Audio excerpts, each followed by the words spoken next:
Qué privilegio poder otra vez acercarnos a las Sagradas Escrituras para recibir de ellas la orientación en todo sentido para nuestras vidas como lámpara que son a nuestros pies y lumbrera nuestro camino.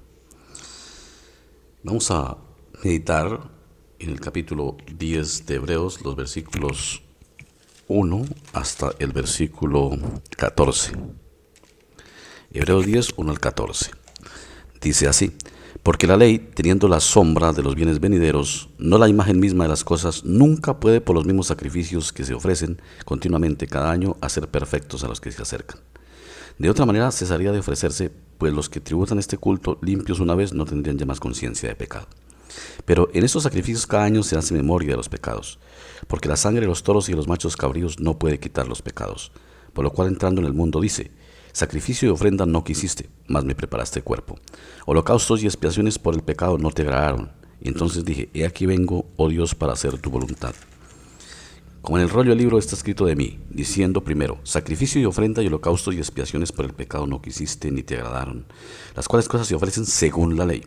Y diciendo luego: he aquí vengo, oh Dios, para hacer tu voluntad, quítalo primero para establecer esto último. En esa voluntad somos santificados mediante la ofrenda del cuerpo de Cristo, hecha una vez y para siempre.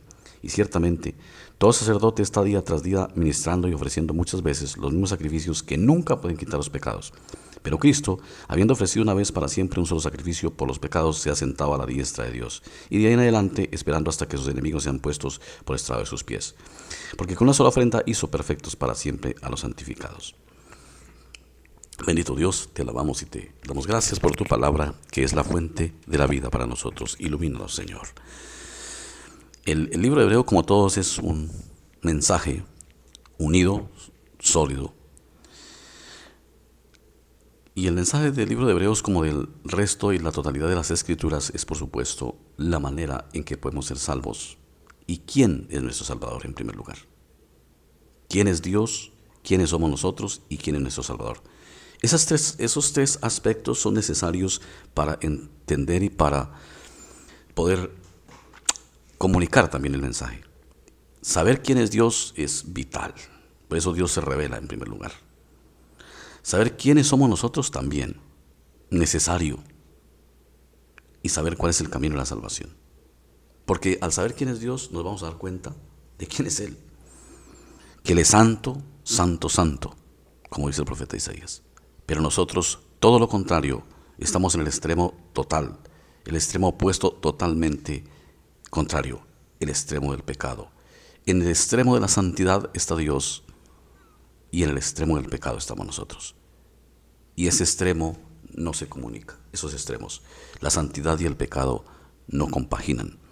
Entonces debe haber un camino que nos muestre la Escritura para que un pecador pueda llegar a la presencia de Dios, y es Cristo. Y de eso es que se ocupa las Sagradas Escrituras, demostrarnos el único camino que comunica al hombre caído y separado de Dios con Dios.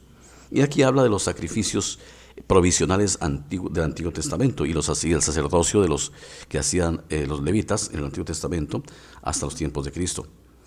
De hecho, en el pueblo judío se continúa con sacrificios. Se continúa entre aquellos que no han aceptado que Cristo es el Mesías prometido. Se continúan con esos mismos sacrificios pensando que esos pueden llevar a la perfección a los seres humanos. Y dice que la ley por medio de sacrificios no pudo ser limpio a nadie.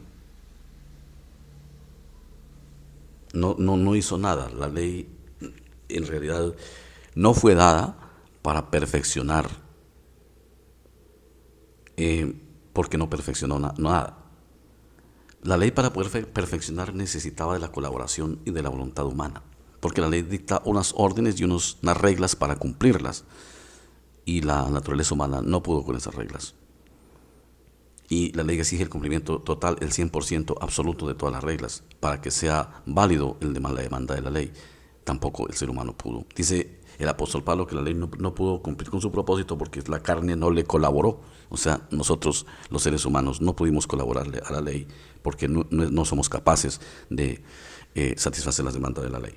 Por eso viene la promesa de Cristo. Dice: por lo cual, entrando al mundo, dice: sacrificio y ofrenda no quisiste, me preparaste cuerpo. Está hablando de Cristo, ¿sí? Y dice: aquí vengo, Dios, como está escrito de mí en el rollo. Pues es una promesa una alusión a los profetas y a los salmos acerca de Cristo. Dice nuevamente, diciendo primero, sacrificio y ofrenda y holocaustos y expiaciones por el pecado no quisiste, ni te agradaron, las cuales cosas se ofrecen según la ley. Y luego dice, diciendo luego, aquí vengo, oh Dios, para hacer tu voluntad, quita lo primero para establecer esto último. ¿Cuál es lo primero? Venimos hablando del antiguo pacto, el pacto en la ley, para establecer cuál último pacto, el pacto en Cristo, el pacto en la fe, sellado con la sangre de Cristo. Dice, en esa voluntad, o sea, la segunda, en la del pacto de la fe, en el nuevo pacto, en esa voluntad somos santificados mediante la ofrenda del cuerpo de Jesucristo, hecha una vez y para siempre. Quiero llamar la atención en el versículo 10 y en el objeto del versículo 10, que es, dice, en la voluntad, en esa segunda voluntad, o sea, en Cristo somos santificados. Hoy se nota una tendencia muy particular en la iglesia, equivocada por supuesto, en dividir el acto de la justificación y del perdón y la santificación, y hacerlo como de dos actores diferentes. Se explica muy bien y se entiende muy bien en la mayoría de los cristianos que somos justificados por la fe. En eso no hay ningún problema. La mayoría de los cristianos, una gran mayoría, lo acepta y no tiene mayor problema, lo cree. Pero a la vez le atribuye la santificación a las obras humanas, como a la respuesta de Dios como la respuesta, del hombre a la justificación. Entonces se ha hecho una división muy equivocada, porque se dice que Cristo nos justifica y nos perdona, pero nosotros nos santificamos por medio de las buenas obras y de la buena vida en el ejemplo. Eso lo enseñó un señor llamado Arminio, de ahí viene el arminianismo, de que él hablaba de la entera santificación. La doctrina que Arminio enseñó ha sido recogida más que todo por la iglesia wesleyana de Juan Wesley, que de alguna manera da a entender que Dios nos justifica, nos perdona y nos recibe, pero la santificación es obra nuestra. Es como la respuesta a lo que Dios hizo. No, recordemos que aquí el texto de Hebreos dice que en la voluntad, o sea en Cristo, somos santificados mediante la ofrenda del cuerpo de Cristo una vez y para siempre. Porque es que en Cristo viene la santificación, la justificación, la redención y la sabiduría. Eso dice Pablo, en Cristo tenemos primero sabiduría, santificación, justificación y redención. No es que la justificación está en Cristo, pero la santificación está en nosotros. No es eso. Dios hizo la obra completa.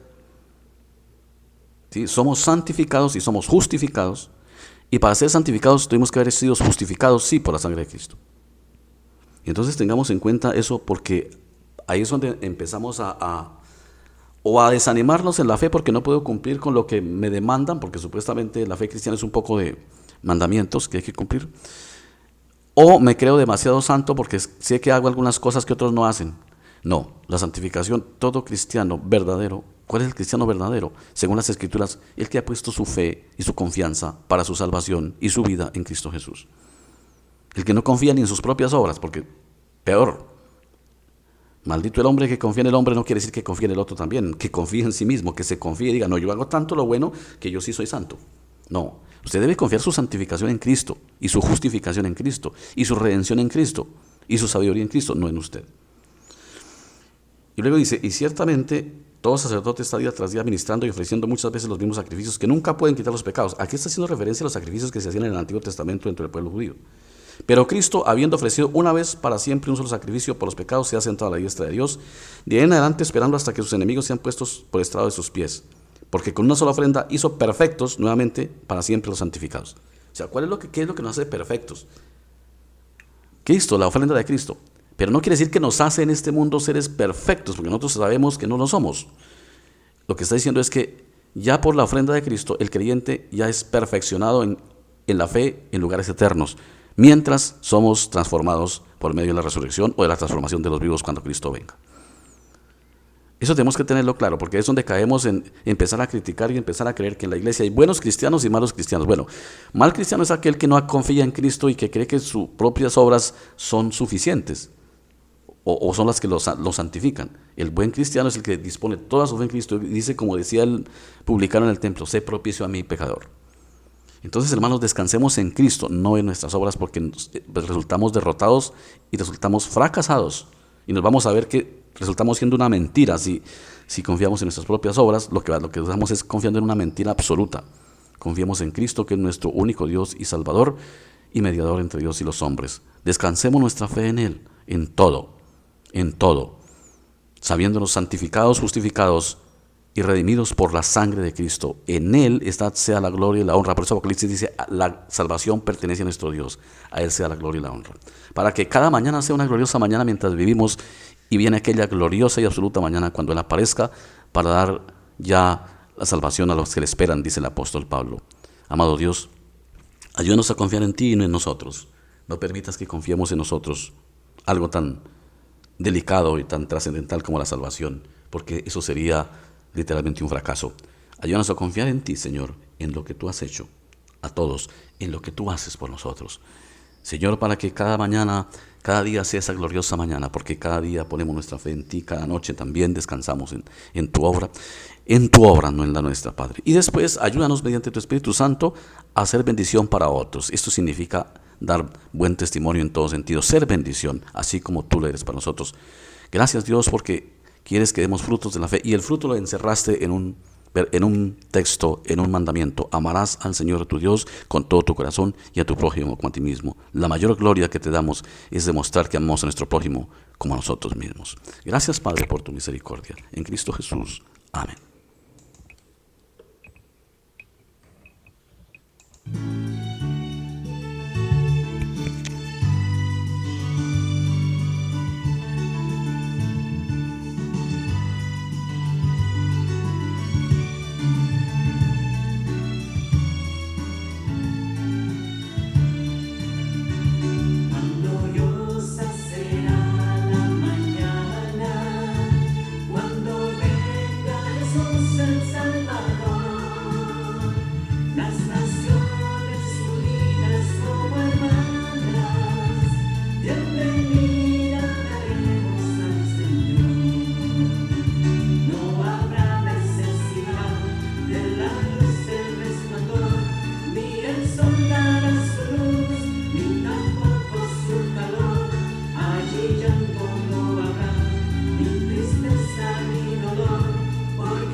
Y la